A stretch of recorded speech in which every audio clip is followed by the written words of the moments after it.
Hello guys, hit ज्ञान में आपका स्वागत है। तो जैसे कि हम लोग ज्योग्राफी के टॉपिक पे चल रहे थे, उससे पहले हमने अपनी दो वीडियो में पढ़ा था कि हिस्ट्री ऑफ ज्योग्राफी पढ़ी थी और सेकंड लेक्चर में हमने इसको सोलर सिस्टम जो था वो पढ़ा था। तो अगर आपने इससे पहले वो वीडियो नहीं देखी तो प्लीज पहले उन वीडियो को देखिए फिर इसको देखिए, ताकि आपको इजीली समझ में आ सके। तो आज हम लोग बात करने जा रहे हैं लॉन्गिट्यूड और लैटिट्यूड का। क्या लॉन्गिट्यूड होता है, लैटिट्यूड क्या होता है, इसके बारे में समझेंगे। तो होता क्या है कि पृथ्वी की भौगोलिक स्थिति ज्ञात करने के लिए पृथ्वी को देशांतर और अक्षांश रेखाओं में बांटा गया।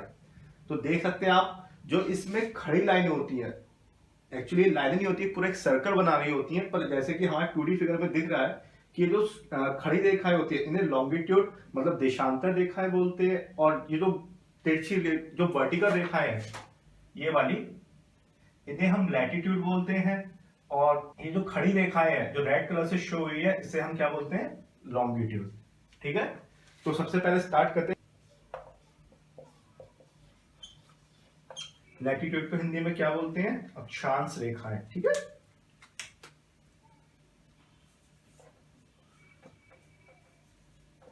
अक्षांश रेखाएं।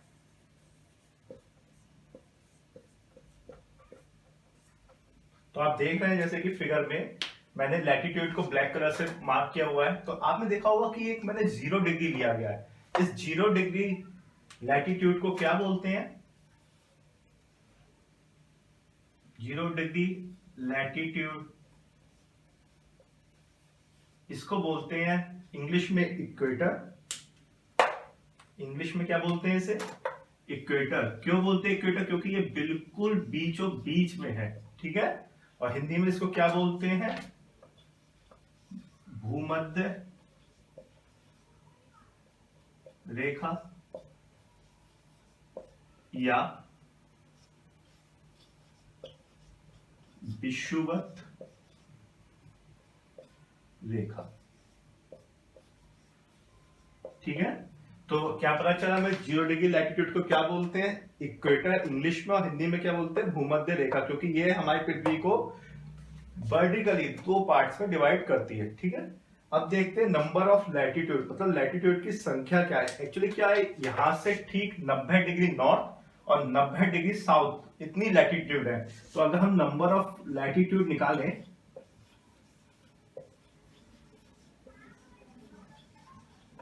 नंबर ऑफ लैटिट्यूड, तो हमने क्या बोला, 90 degree north plus 90 degree south plus 0 degree, जो एक हमारे ये है। तो टोटल कितनी हो गई है, 181। तो नंबर ऑफ लैटिट्यूड मतलब अक्षांश रेखाएं कितनी है, अगर हम बोले कि अक्षांश रेखाओं की संख्या कितनी है, तो वो कितनी हो गई, अक्षांश रेखा की संख्या कितनी है, 181।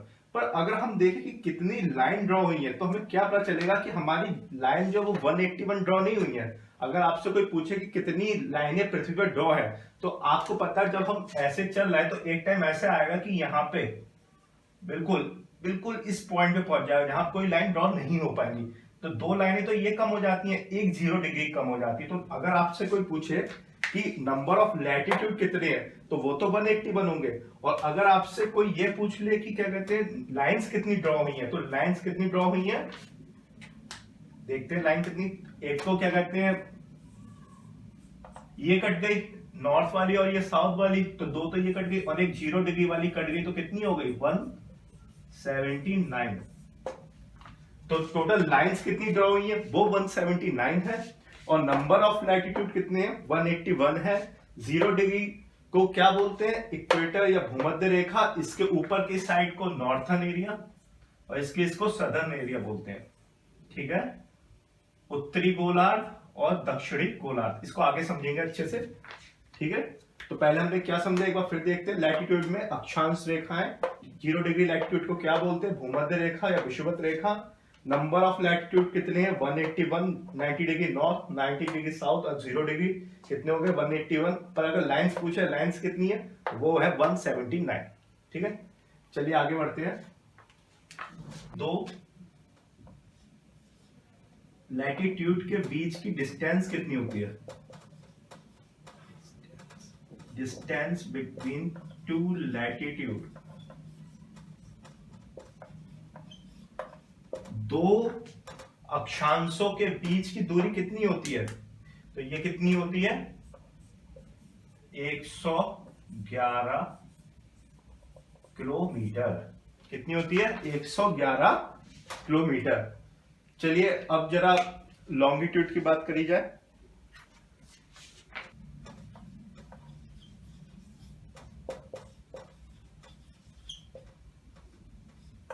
अब आप देख सकते हैं जो मैंने फिगर में रेड कलर से लाइनें शो करी है, इन्हें क्या बोलते हैं? लॉन्गिट्यूड। ठीक है, तो इनकी संख्या कितनी है? इनकी संख्या है, तो आप लिख लेंगे number of longitude, number of longitude कितनी है? इनकी संख्या है 360। क्यों? ये भी देखते हैं। आप ये देख सकते हैं जो 0 डिग्री मैंने बनाई है, ये जो बिल्कुल सीधी है, इसे क्या बोलते हैं? 0 डिग्री। और इंग्लिश में क्या बोलते हैं? 0 डिग्री लॉन्गिट्यूड को प्राइम मेरिडियन। इससे 180 डिग्री 180 डिग्री ईस्ट और 180 डिग्री वेस्ट, तो टोटल 180 डिग्री ईस्ट और 180 डिग्री वेस्ट कितना हो गया? 360 डिग्री हो गया। तो नंबर ऑफ लॉन्गिट्यूड कितने हो गए? 360 डिग्री। ठीक है, अब मैं ये पूछ लूं कि डिस्टेंस कितनी है दो लॉन्गिट्यूड के बीच में?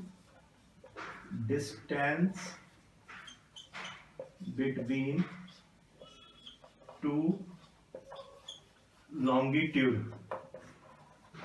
अगर मैं आपसे ये पूछ लूं कि डिस्टेंस कितनी है दो लॉन्गिट्यूड के बीच में, तो वो कितनी होती है? 111.32 किलोमीटर। ठीक है, ये 2 पॉइंट बहुत इंपॉर्टेंट है, आप लोग याद रखेंगे। इसके बाद 0 डिग्री लॉन्गिट्यूड जो मैंने इसमें शो भी करी है, 0 डिग्री लॉन्गिट्यूड को क्या बोलते हैं? 0 डिग्री लॉन्गिट्यूड को बोलते हैं प्राइम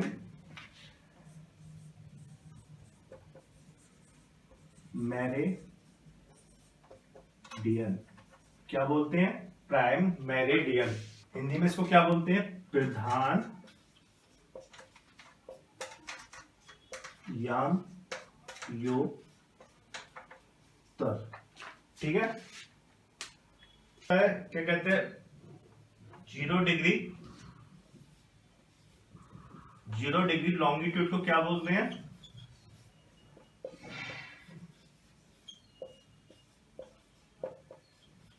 प्राइम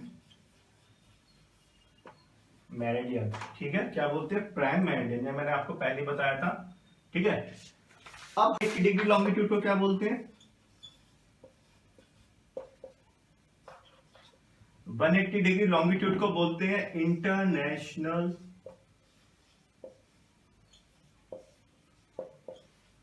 डेट लाइन। और 180 डिग्री लॉन्गिट्यूड होके किससे गुजरती है? ये गुजरती है पैसिफिक ओशियन से। किससे गुजरती है? पैसिफिक ओशियन से।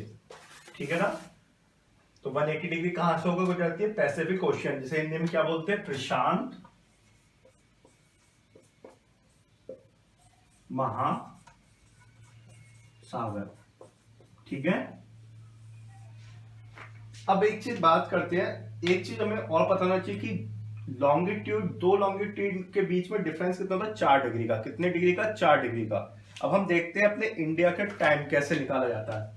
कैसे हम इंडिया के टाइम को 5.5 डिग्री अहेड बोलते हैं। देखिए, इंडिया से जो हमारी देशांतर में लॉन्गिट्यूड गुजरती है उसे बोलते हैं इंडियन स्टैंडर्ड टाइम लाइन। ये कौन सी है? ये गुजरती है 82.5 डिग्री ईस्टर्न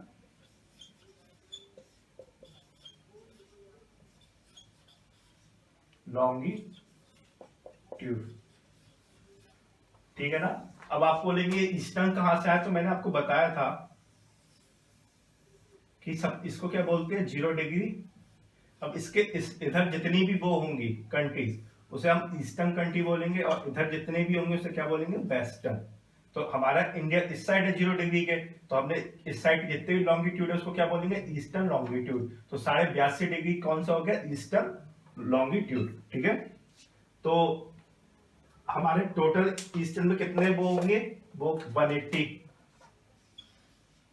ठीक है, 180 में से अगर मैं 92.5 माइनस कर दूं तो कितना बचेगा, 97.5 बचेगा। ठीक है, 97.5 की में कितने वो होंगे डिग्री, वो 4। इसकी मल्टीप्लाई करूं और इसको अगर टाइम में भी बदल दूं, मतलब 60 से अगर मैं डिवाइड कर दूं तो कितना आएगा, क्या आएगा, 6.5। ठीक है, अब हमारे यहाँ पे जो 0 डिग्री है इस पे कितना टाइम होता है, ये पूरे पूरे 12 बजते हैं यहाँ पे। अगर 12 से 6.5 डिग्री आगे बढ़ जाओ तो कितना हो जाएगा, 5.5। इसीलिए इंडिया का जो टाइम होता है वो कितना लिया जाता है,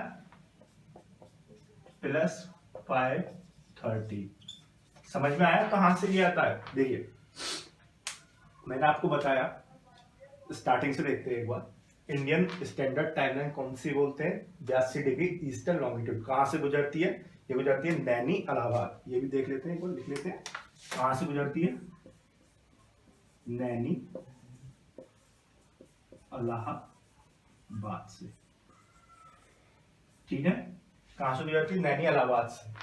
अब हमारे ईस्टर्न में कितने लॉन्गिट्यूड होंगे, कितने होंगे, 180 डिग्री। तो 180 डिग्री से 182 माइनस हाफ डिग्री घटा लिया तो कितना आ गया, 97.5। दो के बीच में डिफरेंस कितना होता है, 4 डिग्री का। इसको मिनट में बदलने के लिए 60 से डिवाइड कर दिया, कितना आया, 6.5 आया। 6.5 कितने, 12 से अहेड होंगे, क्योंकि इधर के टाइम सारे अहेड होते हैं और इधर के सारे पीछे, मतलब कम होते हैं। अगर 12 में से 6.5 करेंगे तो कितना आएगा, 5.5। इसलिए जो हमारा टाइम है वो कितने, 5.5 डिग्री अहेड चलता है, मतलब प्लस में चलता है। ठीक है, अब आप इस चीज को याद रखेंगे, बहुत इंपॉर्टेंट चीज है ये। ठीक है, चलिए अब इसको जरा थोड़ा सा मैप पे भी समझ लेते हैं। मैप लेके आते हैं, मैप पे समझते हैं इसको, ताकि आपके बिल्कुल कंठस्थ हो जाए चीज। चलिए तो मैप पे भी इसको समझते हैं एक बार। जैसे कि रेड कलर से मैंने कर रखी है, ये क्या हो गया, 0 डिग्री, क्या हो गया ये, लॉन्गिट्यूड। इसको क्या बोलेंगे हम, 0 डिग्री लॉन्गिट्यूड। इसको क्या कहते हैं, प्रधान यमी उत्तर, इंग्लिश में क्या कहते हैं, प्राइम मेरिडियन। ठीक है, अब ये जो था ये आपको दिख रहा होगा 0 डिग्री।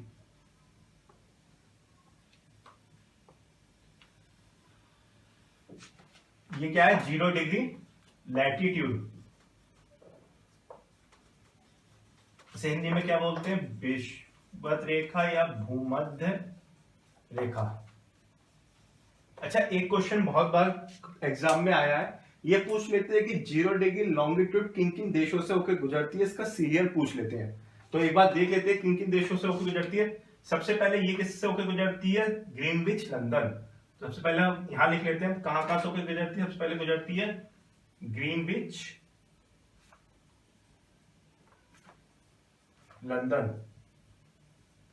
ठीक है, दूसरा ग्रीनविच लंदन के बाद सीधा ये कहां आती है, ये देखिए यहां से अगर आप देखेंगे तो सीधा आती है फ्रांस में।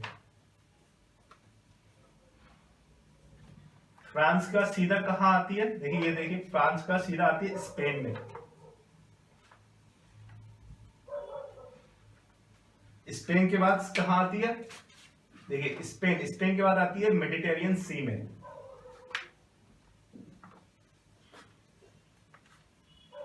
मेडिटेरियन सी में। ठीक है, उसके बाद कहां जाती है, मेडिटेरियन सी से निकल के सीधी जाती है अल्जीरिया। ठीक है, अल्जीरिया से सीधा आई कहां पे, माली।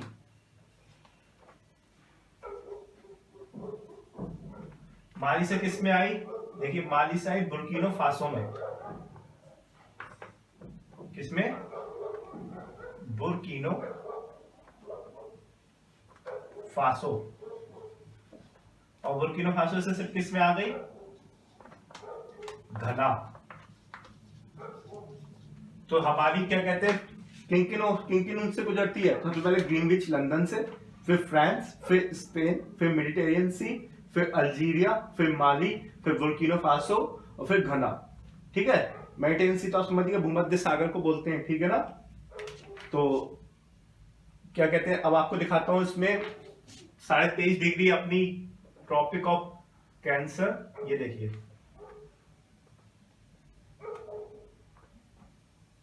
ये है हमारी ट्रॉपिक ऑफ कैंसर और ये क्या है, आर्कटिक सर्कल 66.5 डिग्री। अगर आप मैप पे देखेंगे तो ये क्या है, 66.5 डिग्री नॉर्थन लैटिट्यूड, ठीक है। और ये क्या है, 23.5 डिग्री नॉर्थन लैटिट्यूड, जिसे लिखा भी ट्रॉपिक ऑफ कैंसर मतलब मकर रेखा। ऐसी सेम इधर भी है 23.5 डिग्री। ये देखिए, ये क्या है, ट्रॉपिक ऑफ कैप्रिकॉर्न 66.5 डिग्री। ये क्या है हमारा, कौन सा सर्कल हो गया, ये अंटार्कटिक सर्कल, ठीक है। अब एक चीज और मैंने आपको बताई थी 180 डिग्री, जिसे इंटरनेशनल डेट टाइमलाइन बोलते हैं। तो ये कहां पे है, ये मैंने आपको बताई थी, सीधा पैसिफिक ओशियन से होकर गुजरती है। तो ये है बिल्कुल बॉर्डर पे होगी, ये पैसिफिक ओशियन से गुजरती है। पर अगर आप इसको मैप में देखेंगे तो इसका कुछ पार्ट रशिया से होकर निकलता है, परंतु ये पूरी पूरी पूरी पूरी कहां पे है, पैसिफिक ओशियन से। देखिए, ये देखिए, ये देखिए, अगर आप इधर से भी देखेंगे तो इधर से भी दिखेगी ये, ठीक है। अब आप एक चीज देखिए, यहाँ पे लिखा है 180 डिग्री के नीचे मिडनाइट मतलब रात्रि। अगर आप इसके आगे चलेंगे तो यहाँ क्या हो गया, +2 प्लस के टाइम बढ़ेगा। मतलब इससे अगर आप राइट साइड में चलोगे तो आपका एक डे बढ़ जाएगा, और इसके लेफ्ट साइड में चलोगे तो इसका एक डे कम हो जाएगा। और अगर आप देखिए, ये लाइन यहाँ भी है, क्योंकि ये मैप 2D फिगर में है। तो देखिए, ये मैप 2D फिगर में है, तो ये लाइन ये रही। तो अगर आप इसके राइट साइड में बढ़ रहे हैं तो 2 बज रहे हैं, और अगर आप इसके लेफ्ट साइड से गुजर रहे हैं तो क्या बज रहा है, 10। तो मतलब अगर आप इसके लेफ्ट साइड से, मतलब ये तो 180 डिग्री है, 180 डिग्री की अगर राइट साइड से गुजरते हैं या लेफ्ट साइड से, अगर राइट साइड से गुजरते हैं तो एक दिन बढ़ जाता है, और अगर लेफ्ट साइड जाते तो एक दिन कम हो जाता है। तो इस चीज को भी ध्यान रखेंगे, बहुत इंटरेस्टिंग फैक्ट है। आप मैप, अगर आपके पास मैप हो तो आप एक बार मैप पे इसको देखिएगा, आप इजीली समझ जाएंगे, ठीक है। तो हम लोगों ने ये सारी चीज मैप पे भी देख ली। चलिए अब अगले टॉपिक की ओर बढ़ते हैं। तो आप एक छोटा सा टॉपिक लेते हैं, ज्वार भाटा। ज्वार भाटा,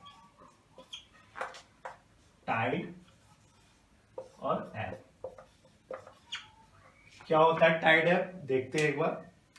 देखिए, सी लेवल का ऊपर उठना और नीचे गिरना वो ज्वार भाटा कहते हैं। समझते हैं कैसे। मान लीजिए ये हमारा सी लेवल है, तो इसका ऊपर उठना और नीचे गिरना, ऊपर उठना और नीचे गिरना, ऊपर उठना और नीचे गिरना, तो ये क्या कहलाता है, हमारा ज्वार भाटा। तो ऊपर जो उठता है उसे बोलते हैं टाइड मतलब ज्वार, और जो नीचे गिरता है इसे बोलते हैं एब मतलब भाटा, ठीक है। तो समुद्र तल का ऊपर उठने को क्या बोलते हैं, टाइड, और समुद्र तल के नीचे गिरने को क्या बोलते हैं, एब मतलब ज्वार और भाटा, ठीक है। अब ये होता क्यों है, अब हमको पता होना चाहिए ये होता क्या होता है। ये होता है हमारा differential gravity of moon and sun, मतलब चंद्रमा और सूर्य की ग्रेविटी के अंतर कारण टाइड एब आते हैं, मतलब ज्वार भाटा आता है, ठीक है। तो हमें क्या पता चला, क्या कहते हैं, ज्वार भाटा क्या होता है, समुद्र तल का ऊपर उठना या नीचे गिरने को ज्वार भाटा बोलते हैं। ये किसके कारण आता है, ये सूर्य चंद्रमा की ग्रेविटी के चक्कर में आता है, ठीक है। अब आगे देखते हैं कि दो टाइड कब आते हैं, आगे देखते हैं। देखिए अब देखते हैं, again tide on same longitude, मतलब एक लॉन्गिट्यूड पे अगला टाइड कब आता है, मतलब दो टाइड आने के बीच के डिफरेंस कितना होता है, तो ये होता है हमारा 12 घंटे 26 मिनट। 12 ओवर तो अर्थ की पोजीशन के चक्कर में, और 26 मिनट जो हमारे आ रहा है ये किसके चक्कर में आते हैं, ये आते हैं मून की पोजीशन के चक्कर में।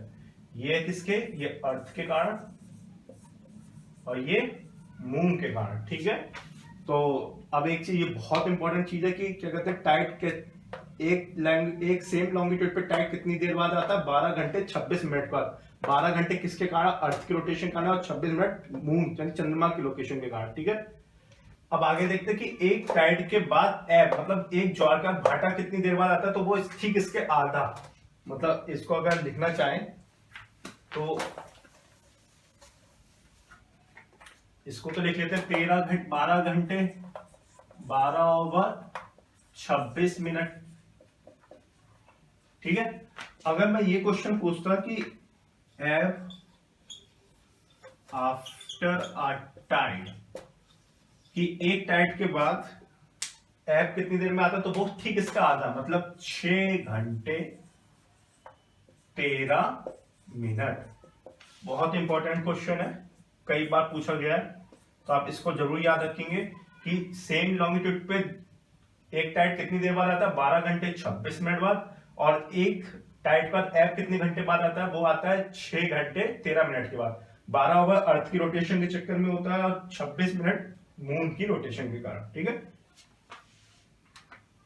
आगे देखते हैं, हमारे जो टाइड है इसको दो पार्ट्स में डिवाइड किया गया है, ठीक है। देखिए हमारा जो टाइड है मतलब ज्वार है, उसे दो पार्ट्स में डिवाइड किया गया है। एक है स्प्रिंग टाइड,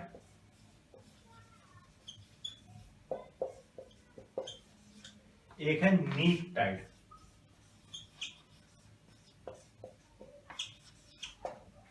ठीक है। स्प्रिंग टाइड को हिंदी में बोलते हैं दीर्घ ज्वार, और नीप टाइड को बोलते हैं लघु ज्वार। अब बहुत इंपॉर्टेंट चीज डिस्कस करने वाले हैं कि स्प्रिंग टाइड कब आता है और नीप टाइड कब आता है। स्प्रिंग टाइड आता है कि जब सन, अर्थ और मून सेम डायरेक्शन में हो, एक डायरेक्शन मतलब बिल्कुल सीधे हो, सन अर्थ मून। अगर ये तीनों एक लाइन में आ गए, स्ट्रेट लाइन में आ गए, तो क्या आएगा, स्प्रिंग टाइड आएगा। क्या आएगा, स्प्रिंग टाइड, ये मतलब दीर्घ ज्वार आएगा, ठीक है। और अगर अर्थ सन, अर्थ सन और मून अगर ये 90 डिग्री पे आ जाए तो क्या आएगा, लघु ज्वार। तो क्या पता चला, दीर्घ ज्वार कब आता है, जब ये तीनों एक लाइन में होते हैं, और लघु ज्वार कब आता है, जब ये 90 डिग्री का कोण बनाते हैं, किससे, अर्थ से, सन और मून, ठीक है। अच्छा अब ये देखते हैं ये कब कब आता है, ये आता है महीने में 2 बार। एक तो पूर्णमासी को मतलब क्या कहते हैं, फुल मून को, और एक अमावस्या मतलब न्यू मून को, ठीक है। और लघु ज्वार कब आता है, ये आता है on first and third quarter of month. Hindi में क्या बोलते हैं इसे, हिंदी में बोलते हैं इसे कृष्ण व शुक्ल पक्ष की सप्तमी तथा अष्टमी पे,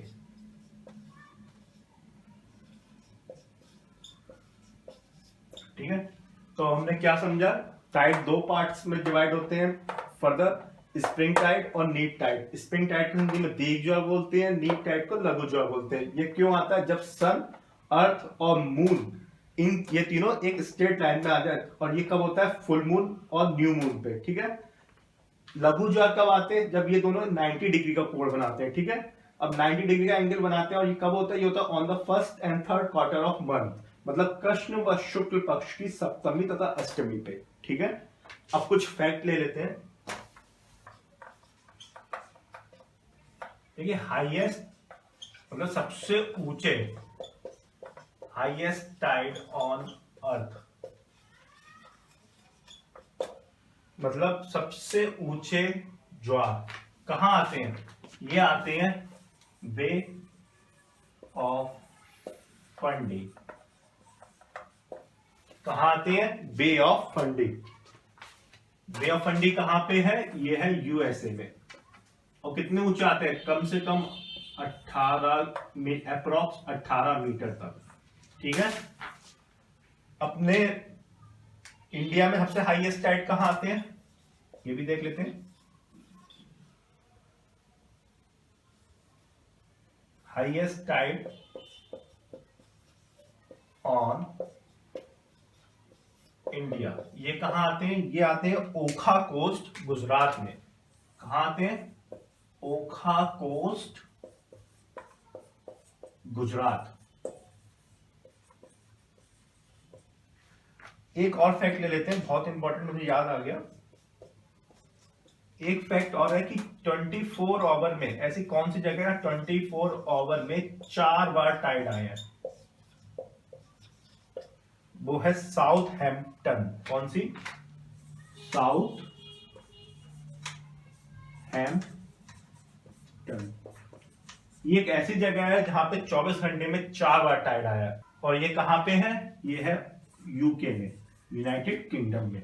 तो हमारा फैक्ट क्या होगा? हाईएस्ट टाइड ऑन अर्थ कहां आते हैं? बे ऑफ फंडी, जो कि यूएसए में है। 18 मीटर तक के इसमें वो आते हैं ज्वार। ठीक है। Highest tide of on India, और इंडिया में कहां पे आते हैं? वो है ओखा कोस्ट, गुजरात में। 24 घंटे में 4 बार टाइड कौन से उसमें आए हैं? वो आए हैं साउथ हैम्पटन, यूके में। ठीक है। चलिए, होप ये आपको वीडियो पसंद आई होगी, प्लीज शेयर करें। आने वाले लेक्चर में हम देखेंगे कुछ और इंपॉर्टेंट, जैसे अर्थ की लेयर देखेंगे। ठीक है। थोड़ा अर्थक्वेक की तरफ बढ़ेंगे। ठीक है। Thank you.